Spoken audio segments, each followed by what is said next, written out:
Oba kino Uganda naye kisobola? Laba tekinologi watuuse. Eno ye drone empya China gye yakoze nga ebadde tennaba kubeerawo. Drone eno eyitibwa Jiaotian SS UAV Aerial Mothership. Eno drone engeri gye yakolebwamu yakolebwa nga yanjawulo nnyo, nga yakolebwa ng'esobola okwetikka drones endala entonotono ezisoba mu 100. Eno drone erina obusobozi obusobola okusitula kilos eziwera ddala 1000 omulundi gumu, era ng'erina obusobozi obubuuka waggulu mu bbanga mu meters ezisoba mu 1.5.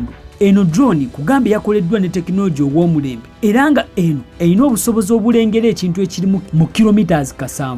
Nga we nkugambye nti bagikoze ne tekinologi ow'enjawulo, eno yennyini basobola ogiteekako ebikompola nabyo n'ebitwalirako. Eno yakolebwa n'ekigendererwa olw'okuba nti China erina amatwale gaayo geekyali mu mbiranyi n'abantu abagamba nti gaabwe geyeetaaga okukuuma butiribiri, yakuyambibwako mu kuketta okulaba buli kimu kyonna ekikolebwayo. Ono drone yakolebwa ng'esobola okubuzaabuza radar system olw'ensonga nti eba yeetisse buno budrone obutono bwe babuta ne bufuluma buleetawo okubuzaabuza n'okukyankalanya system ya radar okuba ng'erabibwa. Awo ensi ez'enjawulo we zituuse mu tekinologiya, simanyi oba gwe ensi yeri ku ki. Era gw'ayagala akalanga kayita bakasitoma abo ku bizinesi yo, ojja kunsindikira WhatsApp message kwe ye namba eri mu bio.